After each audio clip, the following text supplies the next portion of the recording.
जय गुरु। 3 बार ओम का उच्चारण करते हैं। आराम से बैठ जाए, आंखें बंद कर लीजिए, गहरी श्वास भरी। ओम।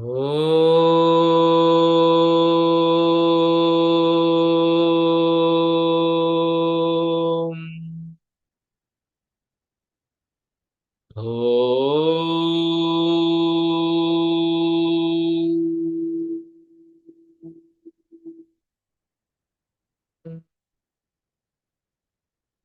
ओम।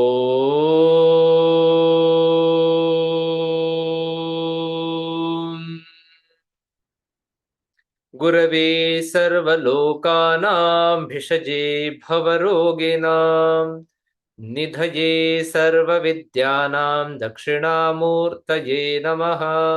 स्थापकाय च धर्मस्य सर्वधर्मस्वरूपिणे अवतारवरिष्ठाय श्री श्री गुरवे नमः। नमो दिव्ये महादिव्ये शिवायै सततं नमः। नमः प्रकृते भद्रायै नियताः प्रणता स्मता।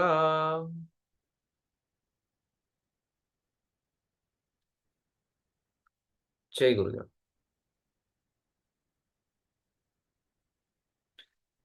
हाँ, तो आगे इसी में देखते हम समाधिपाद योग में।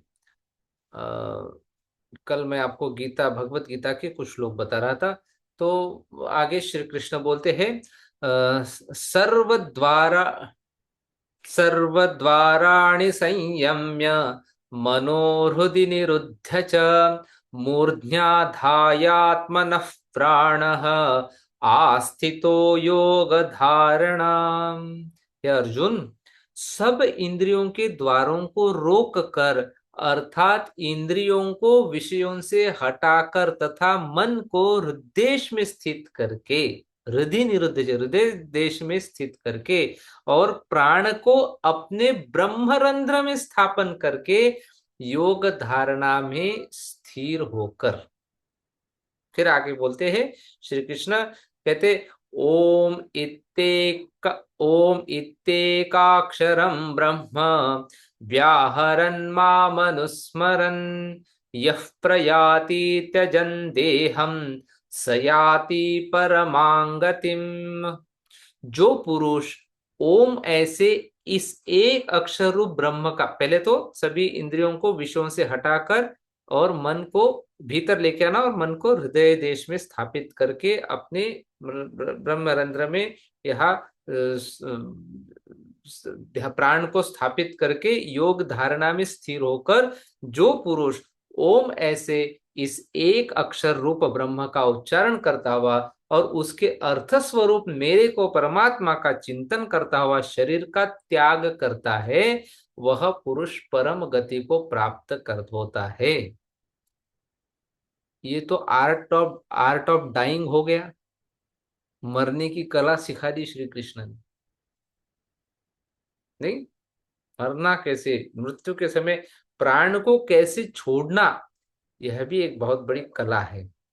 वो श्री कृष्ण ने बताया कैसे। ठीक है, तो इन श्लोकों का तात्पर्य है कि हृदय बहुत सी नाड़ियों का केंद्र स्थान है। वहां से एक नाड़ी ब्रह्मरंध्र की तरफ जाती है। जैसा कि श्रुति में कहते हैं, शतंचैकाच हृदयस्य नाड्यस्तासां मूर्धा न विभिनिश्रुतैक तयोर्ध्वमायन्नमृतत्वमेति विश्वण्यन्या उत्क्रमणे भवंत। 101 हृदय की नाड़ियां है, उनमें से एक सुषुम्ना नाम वाली नाड़ी मूर्धा की ओर निकली। सुषुम्ना बीच वाली नाड़ी, सुषुम्ना वाली नाम वाली नाड़ी मूर्धा की ओर निकलती है। उस नाड़ी के ऊपर चढ़ता हुआ योगी अमृतत्व ब्रह्मलोक को प्राप्त होता है।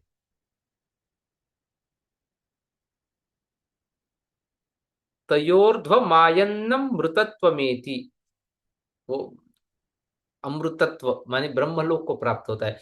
दूसरी नाड़ियां निकलने में भिन्न भिन्न गति देने वाली होती है। जो योगी प्रत्याहार द्वारा, अब वो तो प्रत्याहार क्या है आपको संयम में आपको सुन ही लिया। जो योगी प्रत्याहार द्वारा मन को हृदय में स्थिर करके पूरे मनोबल से, माने तीव्रता, आवेग चाहिए, पूरे मनोबल से सारे प्राण को उस मुख्य नाड़ी से प्राण को ब्रह्मरंध्र में ले जाता है और वहां योग धारणा का आश्रय किए हुए ओम का जाप करता हुआ और उसके अर्थभूत ईश्वर का चिंतन करता हुआ शरीर त्यागता है, वह परम गति को प्राप्त होता है। किंतु इस प्रक्रिया को अंत समय वही कर सकता है जिसने जीवन काल में इसका अच्छे प्रकार अभ्यास कर लिया। अब जीवन भर कुछ कहा नहीं और मरते समय आप बोलेंगे मैं ऐसे बैठ के अभी प्राण छोड़ो या करो, ये सब नाटक होगा ही नहीं। पहले तो बैठने के लायक ही नहीं रहेंगे। जीवन भर योग करना है, रोज ध्यान करना है, तब जाके अंतिम समय में कर सकते हैं, नहीं तो अचानक नहीं होता है ये। योग दर्शन का परम प्रयोजन स्वरूप स्थिति है। इसको अत्यंत सुगमता से, सरलता से, नियम और ज्ञान पूर्वक इसको क्रियात्मक रूप कैसे दिया जाए, इसका सुंदरतम वर्णन योग दर्शन में किया गया है। साधनों के भेद से योग को राजयोग, ध्यान योग, ज्ञान योग, सांख्य योग, कर्म योग, निष्काम कर्म योग, अनासक्ति योग, भक्ति योग, हठ योग, फिर लय योग, अनेक श्रेणियों में विभक्त किया जा सकता है। अभी ये सब भगवत गीता के अलग अलग अध्याय के नाम भी है। ठीक है। इस दर्शन का मुख्य विषय राजयोग अर्थात ध्यान योग है। पर ये जो मैंने बताया ये सब प्रकार के योग इसके अंतर्गत आते हैं। मूल क्या है? राजयोग। जो हम ध्यान करते हैं ना, गुरुदेव सिखाते हैं हमको ध्यान पे ही तो सारा जोर है हमारे गुरुदेव का, वह राजयोग में आता है। इसका मतलब बाकी योग नहीं है ऐसा नहीं है, बाकी योग फिर इसके अंतर्गत है, ये समझ लीजिए। राजयोग सबसे उच्च, सबसे ऊंचा, सबसे प्रमुख, बाकी योग इसके अंतर्गत आते हैं। केवलम राजयोगाय हठ विद्योपदिश्यते, केवल राजयोग के लिए ही हठ विद्या का उपदेश किया जाता है, यह भी दिया है शास्त्र में। हकार कीर्तितः सूर्यष्ठाकारश्चंद्र उच्यते, सूर्य चंद्र मसोर योगाध, सूर्य चंद्रमसोर योगा दधठ योग निगद्यते। सूर्य पिंगला नाड़ी अथवा दाहिनी नासिका, ये जो राइट नॉस्ट्रिल, दाहिनी नासिका अथवा प्राण वायु, इसको हकार कहते हैं। और चंद्र नाड़ी, ईड़ा नाड़ी अथवा ये जो नाड़ी है यानी अपान वायु बाई नासिका, इसको ठकार कहते हैं। हकार सूर्य, ठकार चंद्रमा, इन सूर्य और चंद्र अथवा पिंगला और ईड़ा नाड़ियों से बहने वाला जो प्राण का प्रवाह है अथवा प्राण और अपान वायु को मिलाने का नाम ही हठ योग है। हठ योग का जो डेफिनेशन दिया ना, केवलम राजयोगाय हठ विद्योपदिश्यते, हकार कीर्तितः सूर्यष्ठकार चंद्र, सूर्यष्ठकार चंद्र उच्यते, सूर्य चंद्रम असोर योगा दधठ योग निगद्यते। स्पर्शान कृत्वा बहिर्बाह्यांश्चक्षुश्चैवान्तरे भ्रुवोः प्राणापानौ समौ कृत्वा नासाभ्यन्तरचारिणौ। अपाने जुह्वति प्राण, प्राणे पानन तथा परे प्राणापान गति रुद्ध्वा प्राणायाम परायणः। फिर प्राणायाम क्या है? तो बोलते हैं इस प्रकार प्राणायाम और प्रत्याहार से मनोवृत्तियों को एकाग्र और निरुद्ध दशा की तरफ आगे बढ़ाया जा सकता है। यम और नियम ये न केवल व्यक्तिगत रूप से विशेषतया योगियों के लिए बल्कि सामान्य रूप से सभी वर्णों के लिए, सभी आश्रमों के लिए, सभी मत मतांतरों, जातियों, देशों और समस्त मनुष्य समाज के लिए माननीय है, मुख्य कर्तव्य, परम धर्म है। यम नियम का पालन बहुत आवश्यक है। 5 यम 5 नियम, उसके बारे में आप जान लीजिए विस्तृत और उसका जीवन में पालन करो, खूब ऊंचा उठाएगा यम नियम का पालन करेंगे। इस प्रकार इस पातंजलि योग दर्शन में सब प्रकार के योगों का समावेश हो गया, सारे योग है इसमें, छोटा सा ही है। पातंजलि योग सूत्र 4 अध्याय है, उस छोटा सा ही 4 पाद 3 4 5 पन्नों का है, उसमें सारे योग आ गए।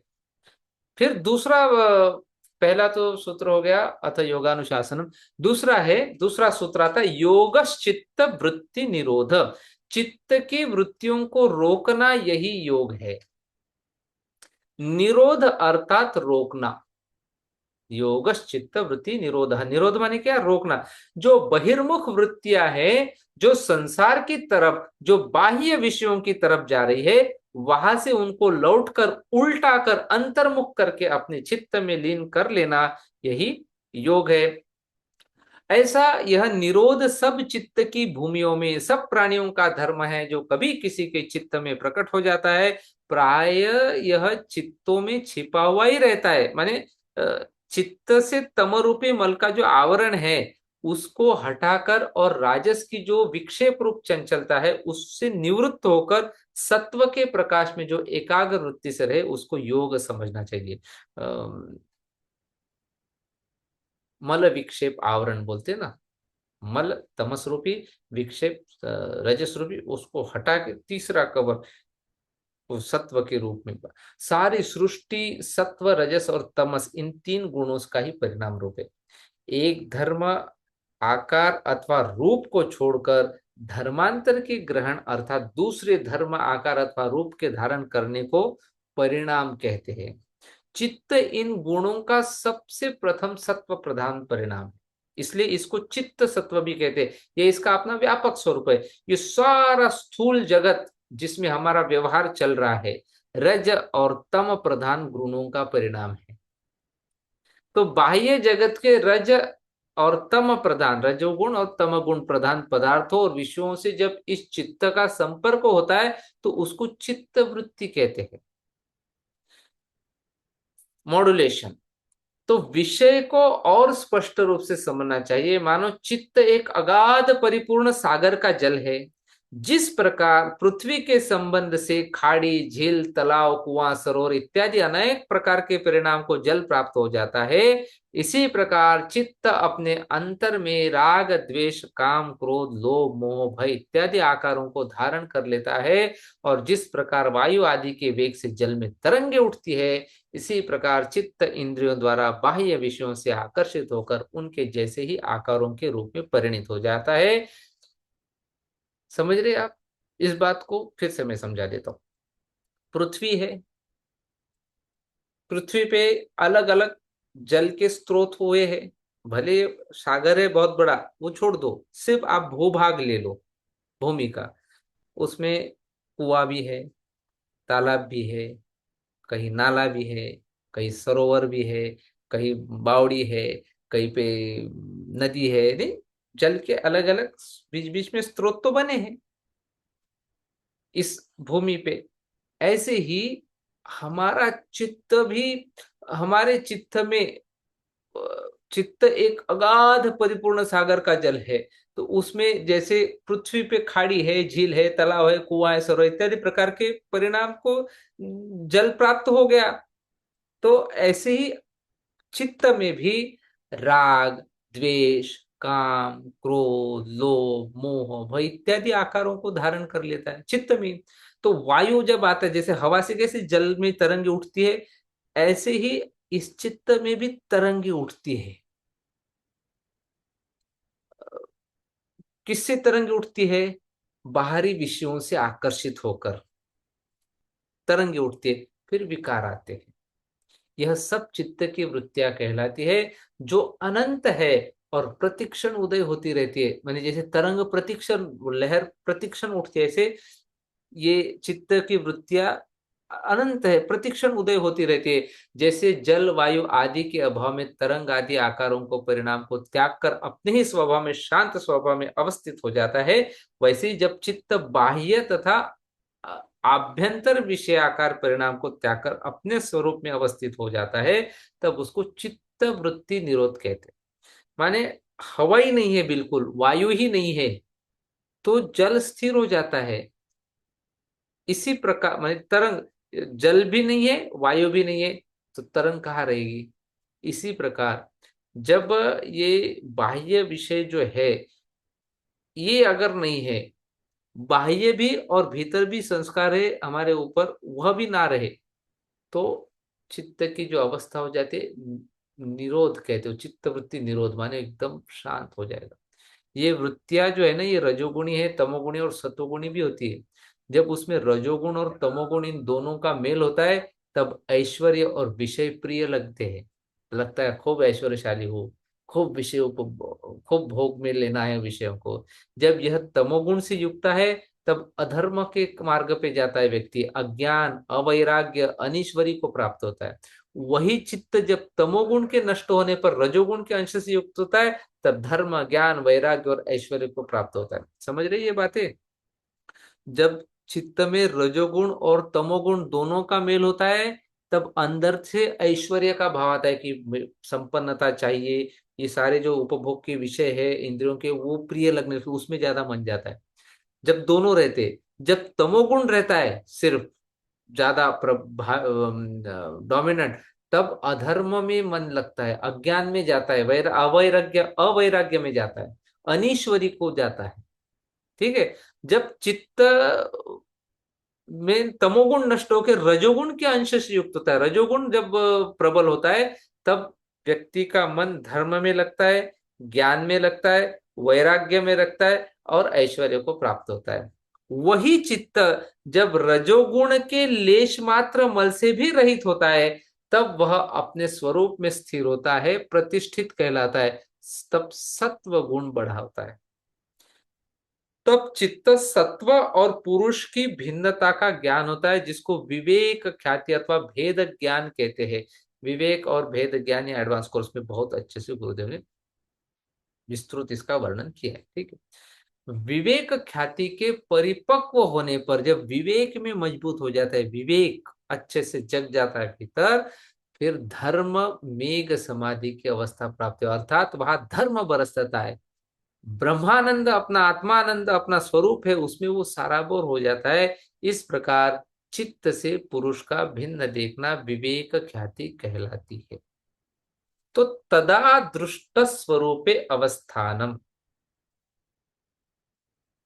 तीसरा सूत्र है, तदा दृष्ट स्वरूपे अवस्थानम, क्योंकि इसमें कोई सांसारिक प्राकृतिक विषय नहीं रह जाता। और जब अविवेक की अवस्था होती है, अर्थात जब विवेक नहीं होता, उस समय चित्त अपनी स्वाभाविक पांच अवस्थाओं में रहता है। उनके नाम इसके पहले भी मैंने कल गिनाए थे, आज फिर से बता रहा हूं। मूढ़, क्षिप्त, विक्षिप्त, एकाग्र और निरुद्ध। मूढ़ अवस्था तम प्रधान और सत्व वहां पर गौण होते हैं। जब मूढ़ अवस्था में होता है व्यक्ति, तम प्रधान होता है, वहां सत्व जो है वो गौण होता है, अर्थात दबा हुआ होता है। तमोगुण की प्रधानता होती है, इसलिए निद्रा, तंद्रा, मोह, भय, आलस्य, दीनता, भ्रम इत्यादि इसके गुण है। किसके? मूढ़ के, मूढ़ अवस्था में। दूसरी भूमिका कौन सी? दूसरी अवस्था क्षिप्त अवस्था, इसमें रजोगुण प्रधान होता है और तम और सत्वगुण गौण होते हैं। तो दुख तो तब क्या क्या आता है? दुख आता है, चंचलता आता है, चिंता आती है, शोक आता है, और संसार के कामों में प्रवृत्ति, अज्ञान, अधर्म, राग, अनैश्वर्य, ज्ञान, धर्म, ज्ञान, वैराग्य और ऐश्वर्य, इन सब में मिली जुली प्रवृत्ति क्षिप्त अवस्था में होती है। कभी धर्म का विचार करता है, कभी अधर्म का विचार करता है, सब इधर उधर होते रहता है क्षिप्त में। फिर तीसरी अवस्था, जिसको विक्षिप्त अवस्था कहते हैं, यह सत्व प्रधान है। इसमें रज और तमोगुण गौण है, दबे हुए रहते हैं। इस अवस्था में सुख, प्रसन्नता, क्षमा, श्रद्धा, धैर्य, चैतन्यता, उत्साह, वीर्य, दान, प्रेम और दया, और विशेष करके ज्ञान, धर्म, वैराग्य और ऐश्वर्य की वृत्तियों की प्रबलता रहती है विक्षिप्त अवस्था में। ठीक है। फिर चौथी अवस्था है एकाग्र अवस्था। इस अवस्था में भी सत्व गुण ही प्रधान रहता है, रज और तम ये नाम मात्र के लिए रहते हैं। इस अवस्था में वस्तु का यथार्थ ज्ञान होता है, इस अवस्था में तटस्थता आती है। यह इष्ट अवस्था है, प्राप्त करने जैसी स्थिति है। एकाग्र नहीं, सारा जगत तो उसके पीछे लगा है, एकाग्र अवस्था, एकाग्रता आनी चाहिए, एकाग्रता आनी चाहिए। ये प्राप्त करने जैसी अवस्था है चौथी। लेकिन यही नहीं है, इसके आगे भी है, अगली है पांचवी, निरुद्ध अवस्था। ये तीनों गुणों से बाहर है। यहाँ सारे चित्त के परिणाम बंद हो जाते, केवल और केवल संसार शेष रहते हैं। इसी अवस्था में दृष्टा की स्वरूप स्थिति होती है। यह ऊंचे योगियों की स्थिति है। जब चित्त की वृत्तियों का संपूर्णतया निरोध हो जाता है, तो दृश्य स्वरूपे अवस्थानन तदा, मने तब ऐसी स्थिति में वह अपने स्वरूप में स्थित होता हो जाता है। और यदि नहीं होता तो अगला सूत्र, वृत्ति सारूप्य मितरत्र, वृत्ति की ही समान रूपता को धारण कर लेता है। अब ये वृत्तियां 5 प्रकार की होती है। तो अ, पातंजलि महर्षि ने उन वृत्तियों को विभाग किया है, 5 में उनको बांट दिया है। क्लिष्ट और अक्लिष्ट, माने कुछ अच्छी होती है, कुछ कुछ सुखदाई होती है, कुछ दुखदाई होती है। ठीक है। अब अगले सूत्र की तरफ जाते हैं, उसके पहले थोड़ा सा मैं आपको थोड़ा उसका पृष्ठभूमि समझा देता हूँ। देखो, योग का अर्थ है स्वयं के स्वरूप का, मैं हम ये 5 वृत्तियां देखेंगे। ठीक है। जो जो जो 5 वृत्तियां चित्त की, उसको देखते हैं। योग का अर्थ है स्वयं के स्वरूप का यथार्थ ज्ञान कराना। लेकिन इसका यथार्थ ज्ञान इसलिए नहीं होता है कि प्रकृति से यह मिला हुआ है। प्रकृति में इसका प्रतिबिंब पड़ता है और अंतःकरण प्रकृति का परिणाम है। तो मूल प्रकृति तीनों गुणों की साम्यावस्था है। उसमें जब क्षोभ होता है तो प्रकृति से विकृति उत्पन्न होती है। तो पहली विकृति है महत्तत्व। महत्तत्व से फिर अहंकार, अहंकार का जन्म होता है, और अहंकार से 5 तन्मात्रों का जन्म होता है। और फिर उन 5 तन्मात्रा से पंच महाभूत, पंच ज्ञानेन्द्रिय, पंच कर्मेंद्रिय और मन, इन सब की उत्पत्ति होती है। तो मूल रूप से यह त्रिगुण रूप का ही चमत्कार है। त्रिगुण से आता है सारा कुछ, रज तमस। इसलिए भगवती की बहुत आराधना की करनी चाहिए। भगवती है त्रिगुणात्मिका। त्रिगुण की स्वामिनी कौन है? भगवती है, चंडिका है। तीनों गुणों से, प्रकृति में तीनों गुण होते हैं, और जब वह विकृत होते हैं गुण, जब प्रकृति विकृत होती है, तब सबसे पहले क्या होता है? महत तत्व, पहली विकृति। फिर महत तत्व से अहंकार, नीचे नीचे आ रहे अभी, अहंकार से फिर पांच तन मात्राएं, 5 तन्मात्राओं से पंचमहाभूत, उसी से संबंधित 5 ज्ञानेंद्रिय, उसी से संबंधित 5 कर्मेंद्रिय और मन, इन सब की उत्पत्ति होती है। तो मूल रूप से यह त्रिगुण का ही चमत्कार है। इस त्रिगुण के कारण ही मन में शांत, घोर और मूढ़, ये 3 प्रकार की अवस्थाएं हमें हमेशा रहती है। जब सत्वगुण प्रधान होता है तब शांत अवस्था होती है, जब रजोगुण बलवान होता है तो घोर अवस्था होती है, और जब तमोगुण प्रधान होता है, हो जाता है, तो मूढ़ावस्था आ जाती है। इन्हीं के अवान्तर भेद करके 5 अवस्थाएं कही गई है, जो मैंने आपको बोला, मूढ़, क्षिप्त, विक्षिप्त, एकाग्र और निरुद्ध। मूढ़ तमोगुण की ओर, क्षिप्त रजोगुण की ओर, विक्षिप्त सत्वगुण की प्रधानता रहती है, और एकाग्र में सत्व बहुत ज्यादा बढ़ जाता है, समाधि के बहुत ही करीब है, और निरुद्ध तो संपूर्ण योग ही है। जब सारी वृत्तियां निरुद्ध हो जाती है, शांत हो जाते हैं, तब पुरुष अपने रूप में प्रतिष्ठित अवस्थित हो जाता है। और यदि वृत्तियां निरुद्ध नहीं हुई तो यह पुरुष वृत्तियों के आकार जैसा ही दिखता है। जैसे लाल फूल के ऊपर आप स्फटिक रख दीजिए तो स्फटिक भी लाल लाल दिखता है, लेकिन अगर वहां से फूल को हटा दो या लाल कपड़े को हटा दो तो स्फटिक अपने शुद्ध रूप में सफेद शुभ्र जैसा है वैसा दिखता है। जैसे कोई लाल चश्मा लगा ले तो सारी बिल्डिंगें, दीवारें, पेड़ पौधे सब लाल दिखे, और पीला लगा ले तो पीला दिखे, हरा लगा ले तो हरे हरे दिखे। ऐसे ही जो वृत्ति होती है उसी वृत्ति की स्वरूपता को यह धारण कर लेता है। अब यह वृत्तियां हजारों होती है। मिठाई के आकार की वृत्ति, साइकिल के आकार की वृत्ति, गाड़ी के आकार की वृत्ति, कार के आकार की वृत्ति, घर के आकार की वृत्ति, स्त्री के आकार की वृत्ति, पुरुष के आकार की वृत्ति, हजारों वृत्तियां, हजारों चीजें हैं, हजारों वृत्तियां आती है। परंतु इनको अच्छी तरह से समझने के लिए महर्षि पतंजलि ने इनको 5 विभागों में बांट दिया है। वृत्तयः पंचतयः क्लिष्ट, क्लिष्टा क्लिष्ट, क्लिष्ट और अक्लिष्ट। वृत्तियां 5 प्रकार की होती है। क्लिष्ट अर्थात राग द्वेषादि क्लेशों की हेतु, और अक्लिष्ट अर्थात राग द्वेषादि क्लेशों को नाश करने वाली। बाह्य पदार्थ असंख्य होने के कारण उनसे उत्पन्न होने वाली वृत्तियां भी असंख्य है। इन सब का सुगमता से ज्ञान हो सके इसलिए उन सब निरुद्धव्य वृत्तियों को 5 श्रेणियों में विभक्त किया गया है। इन 5 प्रकार के वृत्तियों में से कोई क्लिष्ट रूप होती है और कोई अक्लिष्ट रूप। सत्व प्रधान वृत्तियां अक्लिष्ट रूप होती है और तमस प्रधान वृत्तियां क्लिष्ट रूप होती है। क्लिष्ट माने क्लेशदायक। अर्थात जिन वृत्तियों के हेतु अविद्या आदि 5 क्लेश है और जो कर्माशय कर्मों के संस्कार इकट्ठा करती है, कर्मों के समूहों की उत्पत्ति को भूमिया है, वे क्लिष्ट कहलाते, क्लेशदायक कहलाते हैं। और जहां अविद्या आदि नहीं है वहां कर्माशय के समूह का भी नाश हो जाता है, इसलिए वे अक्लिष्ट कहलाते हैं। यद्यपि क्लिष्ट वृत्तियों के संस्कार बहुत गहरे जमे होते हैं, तथापि उनके छिद्रों में सत्शास्त्र, सत्संग, गुरुजनों के उपदेश से, अभ्यास और वैराग्य से अक्लिष्ट वृत्तियां भी वर्तमान रहती है, अर्थात उनके द्वारा अक्लिष्ट वृत्तियां उत्पन्न हो सकती। वृत्तियों का यह स्वभाव कि वे अपने सदृश संस्कारों को उत्पन्न करती है। क्लिष्ट वृत्तियां क्लिष्ट संस्कारों को उत्पन्न करती है और अक्लिष्ट वृत्तियां अक्लिष्ट संस्कारों को। इस प्रकार छिपी हुई अक्लिष्ट वृत्तियां उत्पन्न होकर अक्लिष्ट संस्कारों को और अक्लिष्ट संस्कार अक्लिष्ट वृत्तियों को उत्पन्न करते रहते हैं।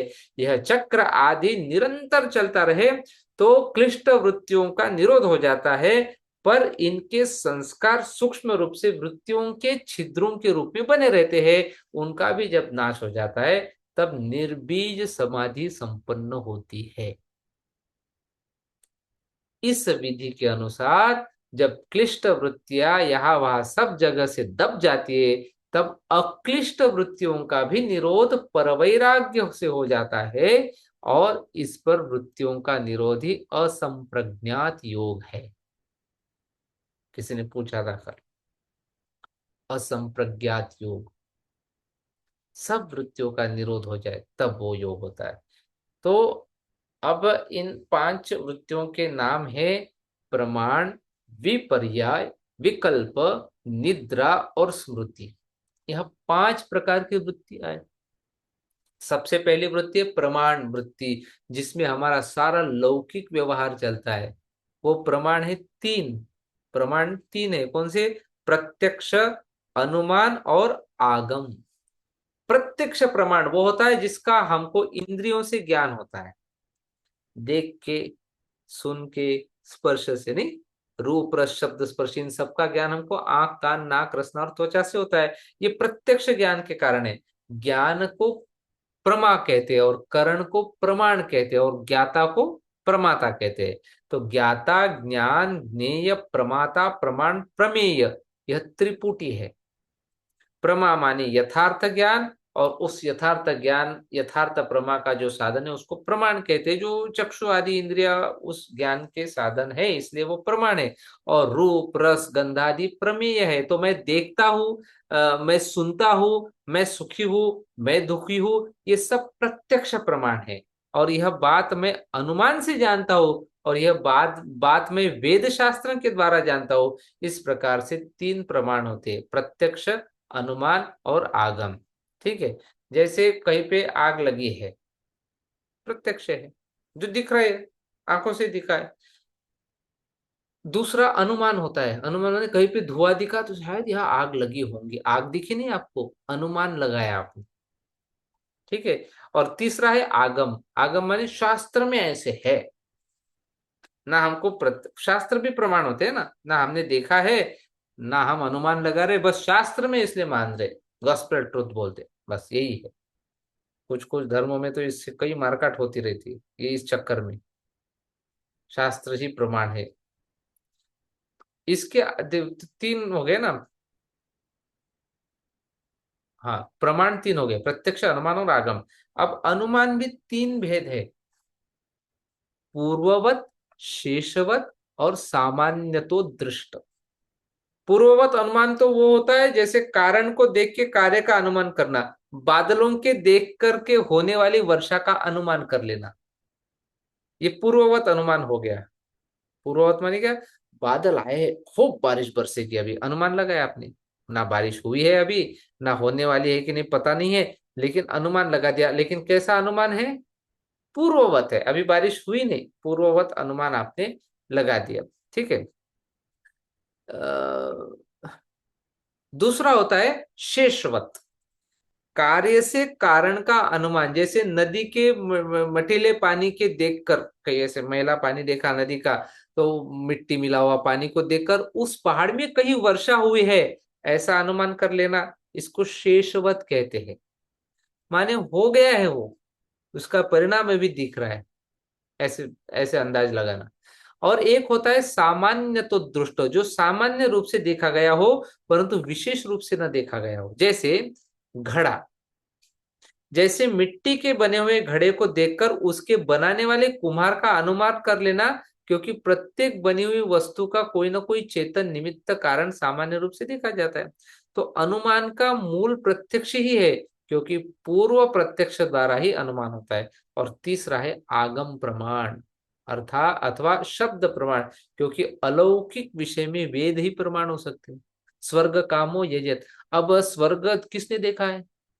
और जब देखा ही नहीं तो अनुमान भी कैसे कर सकते हो? तो उसमें केवल वेद ही, आप तो वचन, फिर शास्त्र में है भाई स्वर्ग के बारे में, तो आपको प्रमाण मान लेना है, वही प्रमाण है। यह प्रमाणों का विशेष शास्त्रों में बड़ी डिजिटल भाषा में, बहुत कॉम्प्लेक्स में भाषा में और बड़े ही विस्तार से वर्णन किया गया है। यहाँ तो मैं आपको केवल संक्षेप में केवल परिचय मात्र ही दे रहा हूँ, थोड़ा थोड़ा। ये पांच वृत्ति, ये भी बाउंसर जा रहा हूँ आपको। पांच वृत्तियों में से पहली वृत्ति है प्रमाण, और दूसरी वृत्ति है विपर्याय। ठीक है, प्रमाण के बारे में मैंने अभी बताया, अभी दूसरा देखते हैं विपर्याय।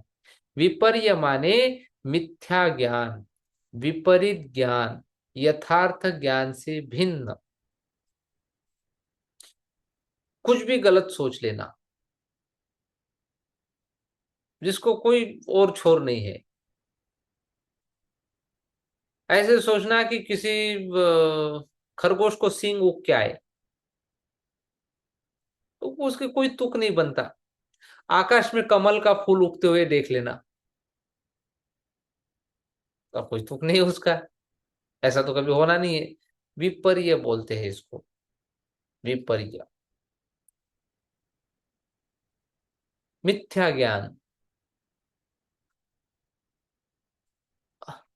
अतद्रूप प्रतिष्ठम, सूत्र है विपर्ययो मिथ्या ज्ञानम अतद्रूप प्रतिष्ठम। ये सूत्र योग सूत्र में, विपर्य माने मिथ्या ज्ञान और अतद्रूप प्रतिष्ठम, जो उसके पदार्थ के रूप में प्रतिष्ठित नहीं है, अर्थात जो उस पदार्थ के वास्तविक रूप को प्रकाशित नहीं करता। विपर्य मिथ्या ज्ञान है जो उस पदार्थ के रूप में प्रतिष्ठित नहीं होता। जैसे सीपी में चांदी देखना, सीपी होते हैं ना समुद्र के किनारे, जल में, नदी के किनारे, उसमें चमकता है तो हमको लगे वो उसमें चांदी है। चांदी को देख लेना, होती तो नहीं है। एक एक चंद्रमा में दो चंद्रमा देखना, दो दो चंद्रमा दिख रहे। कोई अंधेरे रात में आप जा रहे हैं, वहां पे कोई रस्सी पड़ी है और उसी में रज्जू में वो सर्प देख लेना, ये तो सांप है, हालांकि वो सांप तो नहीं होता है। स्थानों में पुरुष देखना, चोर की कल्पना करना, ये सब विपर्य ज्ञान के उदाहरण है। मैंने कुछ भी कुछ कहीं से कुछ जोड़ दो। ठीक है। तीसरा है विकल्प। एक होता है प्रमाण, दूसरा होता है विपर्य, तीसरा है विकल्प। शब्द ज्ञानानुपाति वस्तु शून्यो विकल्प। शब्द ज्ञान से उत्पन्न जो ज्ञान उसका अनुगामी अर्थात उसके पीछे चलने वाला और वस्तु से शून्य वस्तु की सत्ता की अपेक्षा नहीं रखता, उसको विकल्प वृत्ति कहते हैं। जैसे राहु का सिर,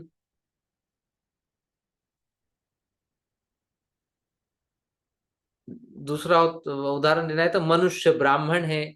राहु और सिर कोई अलग अलग वस्तु नहीं है, ब्राह्मण और मनुष्य कोई अलग अलग वस्तु नहीं है। यह शर्मा जी ब्राह्मण है और शर्मा तो ब्राह्मण ही होता है, होता ही है। यह पुरुष चैतन्य, पुरुष का चैतन्य, भैया चैतन्य के सिवा पुरुष होता ही कहाँ है?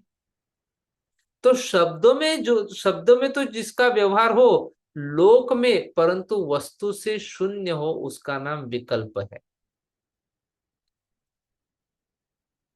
अनुत्पत्ति धर्मा पुरुष, पुरुष उत्पत्ति के धर्म वाला नहीं है, तो पुरुष तो उत्पत्ति के धर्म वाला है ही नहीं, फिर भी ऐसा शब्द व्यवहार होता है।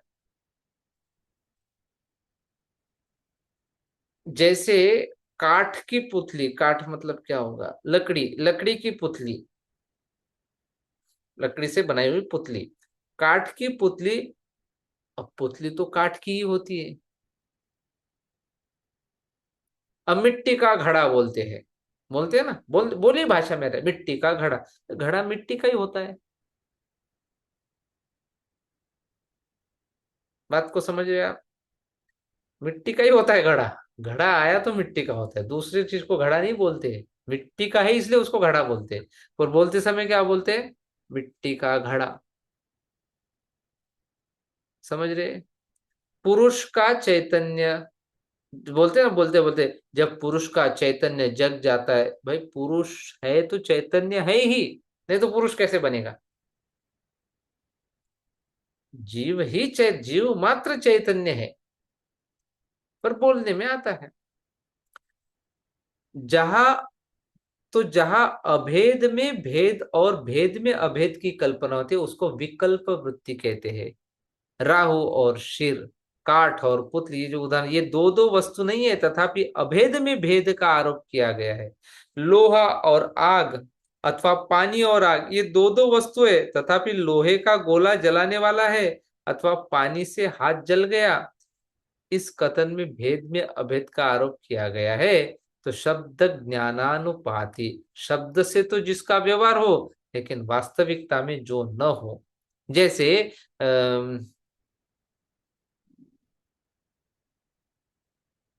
मैं यहाँ बैठा हूँ और मैं बोलूंगा कि यहाँ से दिल्ली पूरब में है,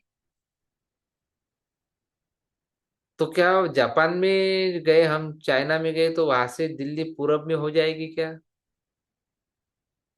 तो ये सब जो सापेक्ष होता है, सब विकल्प ज्ञान है। अब चौथी वृत्ति है निद्रा। प्रमाण, विपर्य, विकल्प, अब निद्रा। अब निद्रा की बहुत सुंदर डेफिनेशन है, बोले अभाव प्रत्यय, अभाव प्रत्ययालंबना वृत्तिर निद्रा। अभाव प्रत्यय का जो आलंबन करने वाली है, मैंने कुछ नहीं जाना, मैंने कुछ नहीं देखा, सबका अभाव था, न पदार्थ था, न मैं था, न दृष्टा था, न दृश्य था, प्रतीति मात्र का अभाव था। अभाव की प्रतीति को आश्रय करने वाली जो वृत्ति है वो निद्रा है। निद्रा वृत्ति ही है। इसको सूचित करने के लिए सूत्र में वृत्ति शब्द का ग्रहण किया। कई लोग निद्रा को वृत्ति नहीं मानते, किंतु योग के आचार्य आत्मस्थिति के अतिरिक्त चित्त की प्रत्येक अवस्था को वृत्ति ही मानते। तो अभाव शब्द से जागृत और स्वप्नावस्था की वृत्तियों का अभाव, अर्थात जागृत और स्वप्न की वृत्तियों के अभाव का जो हेतु तमोगुण है, उसको जानना चाहिए। तो रजोगुण का धर्म क्रिया और प्रवृत्ति है। जागृत अवस्था में चित्त में रजोगुण प्रधान प्रधान होता है, इसलिए वह सत्व गुण को गौण रूप से अपना सहकारी बनाकर अस्थिर रूप से क्रिया में, अर्थात विषयों में प्रवृत्त करने में लगा रहता है। तमोगुण का धर्म है स्थिति दबाना, रोकना, अर्थात प्रकाश को और क्रिया को रोकना। सुषुप्ति अवस्था में तमोगुण रजस और सत्व को प्रधान रूप से दबा देता है। जो तमोगुण है वो रजस और सत्व को दबा देता है, इसलिए चित्त में तमोगुण का ही परिणाम प्रधान रूप से होता रहता है। उस समय में अभाव की ही प्रतीति होती रहती है। तो जिस प्रकार एक अंधेरे कमरे में सब वस्तुएं छिप जाती है, किंतु सब वस्तुओं को छिपाने वाला अंधकार दिखलाई देता है, जो वस्तुओं के अभाव की प्रतीति करता है। अंधेरे रूम में गए आप, कुछ नहीं दिख रहा आपको, सब अंधेरा, लेकिन अंधेरा तो दिख रहा है।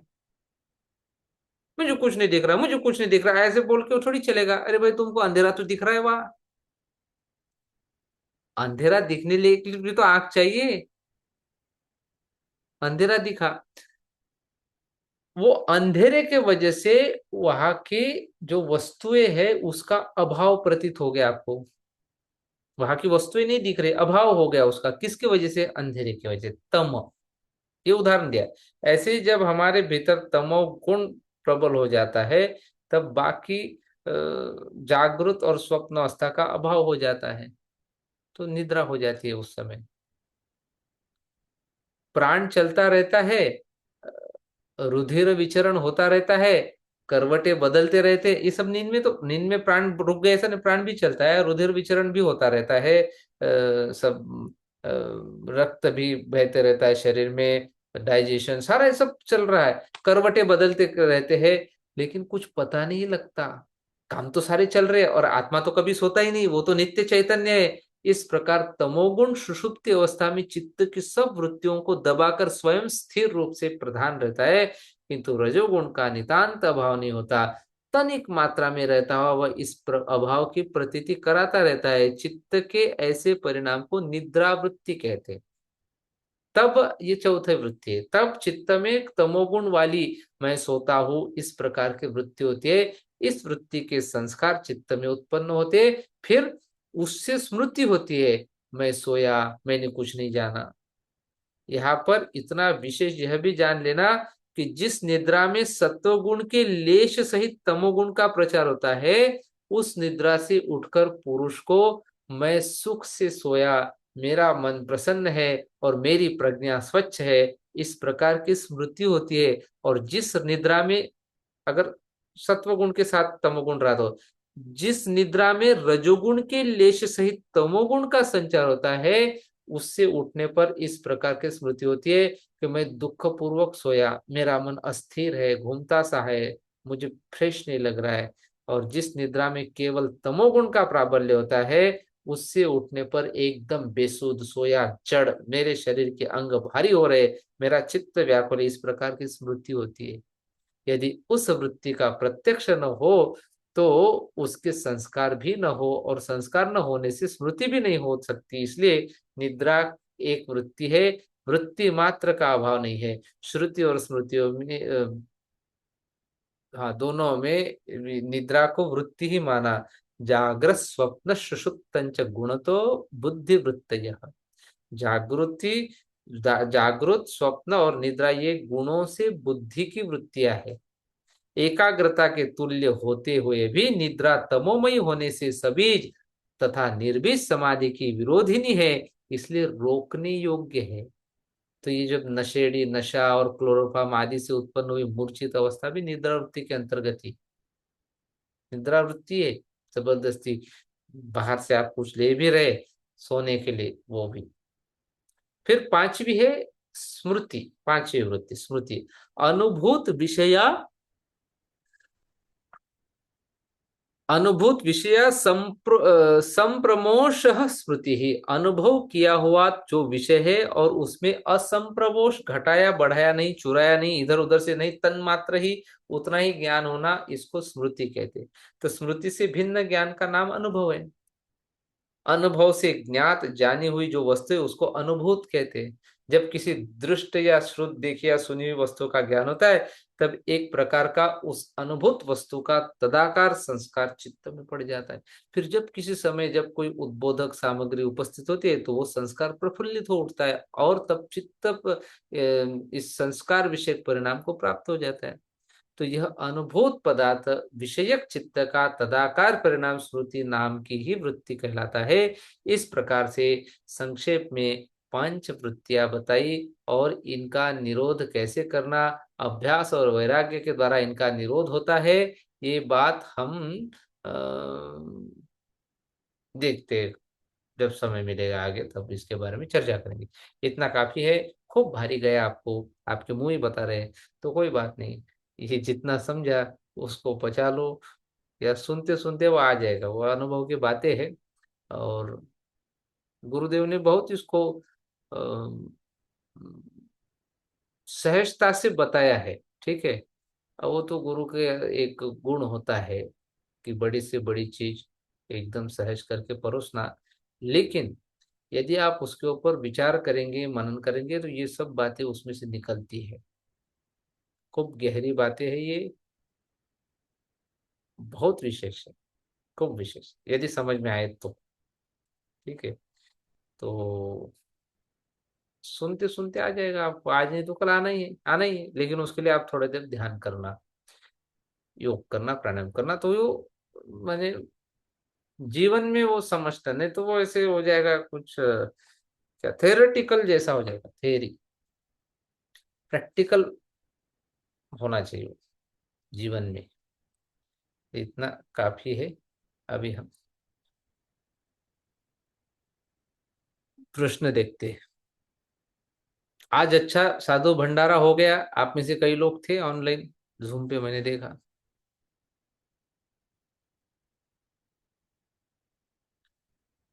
हमें अपने ध्यान कहाँ पे रखना चाहिए जब ध्यान करते हैं, और ये शरीर छोड़ने के समय सहज हो। कहीं नहीं रखना ध्यान, बस ध्यान को ढीला छोड़ो, कहीं पे केंद्रित मत, ढीला ढीला छोड़ना। सहज समाधि कोर्स कीजिए आप, और जिन्होंने किया है अभी भी समझ में नहीं आ रहा है मन कहाँ लगाना, आप रिपीट करो सहज समाधि। अब 6-7 लोग अभी हमने सहज समाधि लिया ऑनलाइन, उसमें 6-7 लोग थे पुराने जिन्होंने कर लिया था।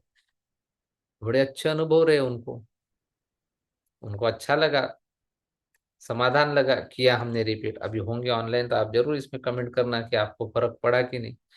तो सहज ध्यान बड़ा अद्भुत है, उसको आप और अच्छे से समझिए, आके कोर्स में बैठिए। मंत्र तो है, मंत्र तो एक ही बार लेते हैं, लेकिन बाकी बहुत ज्ञान है उसमें।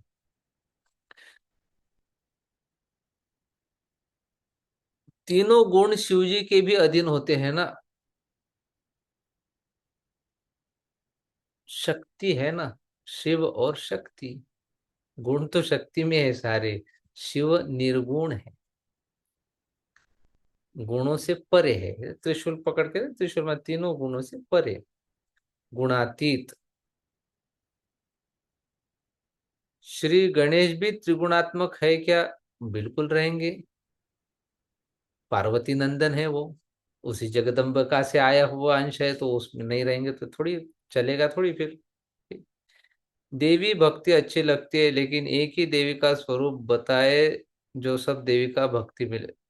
किसी भी देवता को मानो, 33 कोटि है, उसमें से आप किसी को भी पकड़ो, सब एक ही है। एक को पकड़ो, लेकिन 10 पकड़ोगे नुकसान। आप लोग इतने खतरनाक हैं कि 33 कोटि भी आपको कम पड़ गए। कि आपने ताजुद्दीन बाबा को लाया, आपने फरीद बाबा को लाया, आपने वो चिश्ती को ने वो अजमेर शरीफ, वो कहाँ कहाँ से क्या नहीं लाया, बाप रे बाप रे। अद्भुत है। पीएचडी कर सकते, कई प्रकार के संशोधन हो सकते हैं आप लोगों के, खासतौर से भारत के लोगों के। क्योंकि बाकी धर्मों में ठीक है, एक या दो या तीन है ज्यादा से ज्यादा देवता, यहाँ 33 कोटि दे दिए।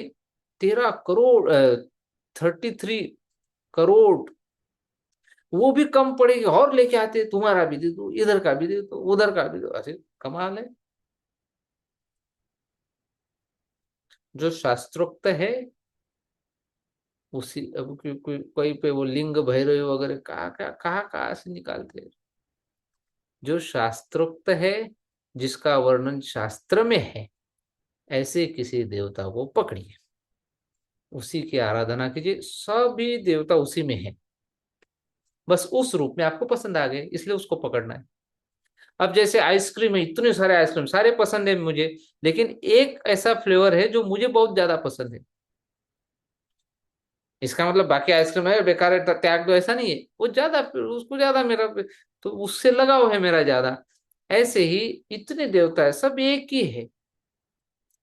एक किसी के साथ मेरा ज्यादा लगाव होता है, फेवरेट लगता है, वो इष्ट देव, उसको पकड़ लो आप।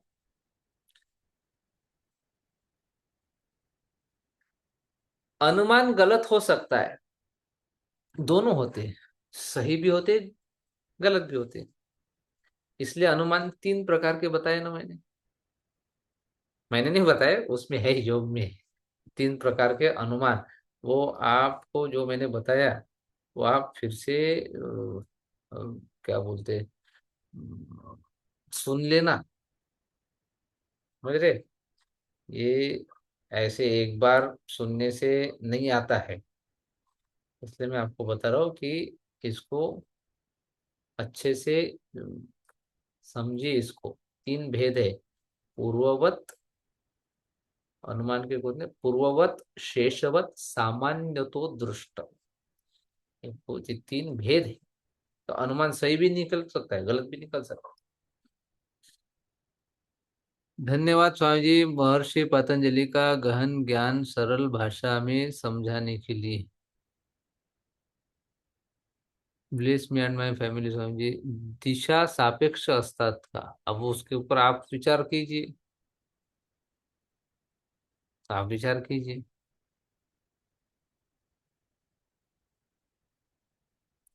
रह के देखना, यहाँ से जो पूर्व दिशा है उधर जाके उधर हो जाती है क्या पूर्व? आप देखना। कृष्ण ने कैसे मिड ऑफ आई पर फोकस करने को बोला है? मिड ऑफ आई, आईब्रोज के बीच में मिड ऑफ का आई, आंखों के बीच में तो इधर हो जाएगा बीच में। नहीं, वो शब्द आपके गलत हो गए, वो बाद में देखेंगे ना। छठे अ, छठे अध्याय में है वो, भगवत गीता के छठे अध्याय में। देखते धीरे धीरे आगे। स्वामी जी, दांत पीले पड़ गए हो तो वापस सफेद करने का कोई उपाय है क्या? क्या है उपाय? दांत वाले डॉक्टर के पास जाइए, कर देंगे वो, कुछ भर देंगे उसमें सिरेमिक वगैरह, हो जाएगा। तो मेरे हिसाब से इतने ही प्रश्न है, काफी है आज के लिए। 10:15 बज गए। आप वो जो मैंने बताया आपको, कल वो आए थे ना डॉक्टर, पीसीओडी पीसीओएस के जो कोर्स के बारे में, वो परसों से शुरू हो जाएगा। टाइम पे ज्यादा भाग दौड़ करना नहीं, आधी रात में रजिस्ट्रेशन करते हैं आप, फिर मुझे ग्रुप में ऐड नहीं किया, मुझे ग्रुप में नहीं ऐड किया, ये सब मुश्किल में डाल लेते हैं आप। ठीक है, इससे इसलिए पहले से ही वो रजिस्ट्रेशन जब करते हैं तो ईमेल पे लिंक आ जाती है व्हाट्सएप ग्रुप की, उसको आप क्लिक कर दो, आ जाएंगे। और पहले से करो, तो कभी किसी को नहीं हुआ, कुछ प्रॉब्लम है तो हम हेल्प कर सकते हैं वॉलंटियर लोग। ठीक।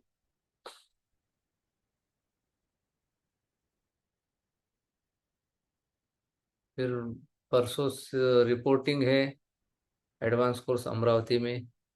उसके बाद फिर धाराशिव करके जगह है, वहाँ 1 तारीख से morning evening spine care yoga का है, महाराष्ट्र में, धाराशिव में। उसके बाद फिर ऑनलाइन एएमपी है 6 तारीख से। उसके बाद शिवरात्रि स्पेशल एएमपी है पुणे आश्रम में। उसके बाद विचार तो है गैप लेने का, लेकिन दिख नहीं रहे उसके आसार, कुछ ना कुछ तो लग ही गया है। ठीक है, मन तो है बेंगलोर आश्रम जाके आने का, बहुत समय हो गया गुरुदेव के दर्शन होते, तो वो भी आसार कम ही दिख रहे, लेकिन देखना पड़ेगा। बाकी मार्च में तो बहुत है फिर एक के पीछे। ठीक है। अब आज हमको एक प्रपोजल आया है केदारनाथ में कोर्स, केदारनाथ में एएमपी। बताओ, सब व्यवस्था है बोले, रहने खाने का सब करेंगे। तो केदारनाथ में भी रखेंगे हम। उनका कहना है कि अप्रैल में खुलेंगे द्वार, कपाट। तो अप्रैल मई में भी रख सकते हैं, क्योंकि यहाँ ज़्यादा गर्मी नहीं होती है, ठंडा ठंडा ही रहेगा उधर केदारनाथ में। उधर रखेंगे। फिर नेपाल में कोर्स का प्रपोजल है, मई या तो जून में, नेपाल में जून में रखेंगे। तो ऐसा रखते धीरे धीरे जहाँ पे। अभी मत भेजिए प्रश्न, आपका शुरू रहेगा रात भर। ऑनलाइन एमपी की फीस क्या रहेगी, वो लिंक में जाइए, वहां पे लिख के आता है। साईं जी, मेरा बेटा झुककर चलता है तो क्या स्पाइन केयर करे क्या? बिल्कुल करना चाहिए। गाणगापुर में कब होगा? होगा, उधर भी होगा। बांग्लादेश या पाकिस्तान में रखेंगे, आप ऑर्गेनाइज करो जाके, वहां पे भी रखेंगे, ऑर्गेनाइज करो।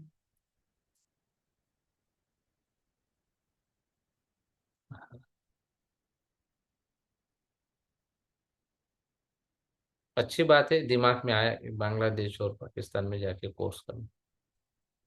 तो पहले आप ऐसे टूरिस्ट बन के जाके घूम के आइए बांग्लादेश में। ठीक है, वहाँ सब देख लीजिए, लोगों से मिलिए, गले लगिए। अब मोहब्बत की दुकान खोलिए, एक राजनेता ने तो खोली थी इधर, एक 56 58 साल का युवा नेता है एक पार्टी का। तो वैसी बुद्धि आपकी लग रही है। तो अब वहां जाके मोहब्बत की दुकान खोल के आइए। वो कौन सा है वो, गंगा यमुना तहजीब, वो सब खोल के आइए वहां पे।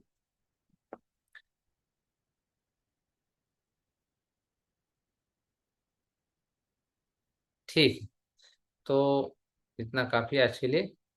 फिर कल तो होगा नहीं, कल तो मैं ट्रैवलिंग में रहूंगा।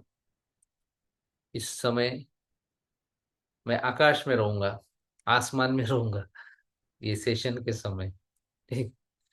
तो परसों देखते, जहां जा रहा हूँ वहां इंटरनेट मिल गया तो होगा, नहीं तो 4 दिन की छुट्टी। तब तक ऑनलाइन कुछ ना कुछ। आज का दिन बड़ा विशेष था। एक तो रथ सप्तमी, माघ मास में मौनी अमावस्या के बाद जो सप्तमी आती है उसको रथ सप्तमी बोलते हैं। और सप्तमी यदि रविवार को आ जाए तो वो बहुत सुंदर योग होता है। तो आज था, तो आज उस योग पे हमने साधु भंडारा किया, तो बड़ा अच्छा दिन। अब ऐसे ही हो जाता है। अच्छा, वो कुछ सोचा नहीं था मैंने, मैं आपको बता रहा हूँ इसके पीछे की स्टोरी। इस बार कुछ दिमाग में नहीं आया था साधु भंडारा रखना, और यहाँ के जो मेन स्वामी जी वो तो थे ही नहीं। हालांकि वो रहे तो वो बराबर पीछे लग के करो करके बोल। वो है ही नहीं यहाँ पे, मैं जब से आया तब से बैंगलोर में, तो ना किसी ने विषय निकाला ना मेरे दिमाग में आया। किसी ने मुंबई से मुझे पैसे भेज दिए, बोले ये आप वहां गए, अब उनके दिमाग में कि ऋषिकेश मतलब साधु भंडार था, आप गए तो होगा ही, तो भेज दिए। अब मैंने बोला कि यार इन्होंने ये विषय निकाला है, पैसे भी आ गए, तो हमने रखना चाहिए करके। तो बाकी जो ऊपर का है तो मिल ही जाता है, आ ही जाता है उतना पैसा। इसलिए फिर यहाँ पे विषय निकाला, बोले रखेंगे। फिर हमने पार्टिसिपेंट्स को बोला, पार्टिसिपेंट्स कम है, मुझे पता था कम ही आएंगे पैसे, फिर भी बोल दिया। तो उसमें से भी अच्छा रिस्पांस आ गया। कुछ हमारे ऑनलाइन सब वाले हैं उन्होंने करके दे दिया। अच्छा, मजे की बात ऐसे है कि ये जो जिन्होंने रखा, पहले मैंने 21 का बोला था, ठीक, 21 साधुओं का लगाया। उसने 32 महात्माओं को आमंत्रण दे दिया, 32 का। तो 28 लोग नहीं, 29 लोगों का हो गया था हमारे पास कलेक्शन सारा, कुछ ऑनलाइन है कुछ ऑफलाइन है, जो भी 29 लोगों का हो गया। तो एक हमारे पूर्व परिचित है टीचर, ये कलकत्ता से है, बंगाल से। तो वो यहाँ पे आए हैं, उनके वाइफ को लेके कई जगह दूसरी जगह आए हैं। उन्होंने मेरी पोस्ट देखी, वो फोटो डाला मैंने, वीडियो डाला था गंगा जी के किनारे खड़े होके। वो तो स्टेटस देखा, वो मैसेज आया कि बोले आप कहाँ हो, मैंने बोला यार मैं भी यहाँ पास में हूँ बोले। तो मैंने मिलते हैं कल, तो आज वो आए मिलने के लिए।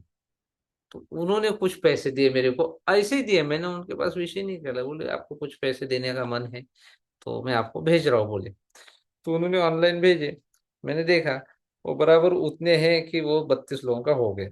तो ऐसा है कि हम जो करते भगवान का बराबर वो पूरा ये हो जाता है। ना मैंने उस जो यहाँ के आश्रम के जो उनको भी मैंने बोला नहीं था कि आप 32 लोगों को, उसके भी दिमाग में आया, उसने बोला 28 29 के आ गए तो 32 का कर देते, इसलिए 32 लोगों को बुलाया उसने। ये कहाँ से आया, बराबर इनको भी दिमाग में आया कि इसको देना चाहिए कर। आज ही क्यों आया, कल भी मिलने वाले मिल सकते थे, या दूसरे दिन भी आज ही मिलना हुआ, आज ही उनके दिमाग में आया, तो ये सब ऐसे जुड़ के आता है। इसलिए मैं बोलता हूँ आप इंटेंशन अच्छा रखिए और निष्ठा रखना, मन में कोई कपट और चालबाजी नहीं है, तो काम बहुत जल्दी हो जाते हैं और अच्छे से होते हैं। ये कुंजी है, कीलकम, कुंजी। ये अपना काम कभी अड़ता ही नहीं है, ज्यादा ही होता है, जितना सोचो उससे ज्यादा होता है। 21 का 32 हो गया। चलो ठीक है, इतना काफी है। आपने इतनी शांति से, आनंद से, प्रेम से मुझे सुना, उसके लिए मैं बहुत आपसे आभारी हूँ। आपके भीतर बैठे गुरुदेव को मेरा प्रणाम है, मेरे प्रणाम को स्वीकार कीजिए। जय गुरु।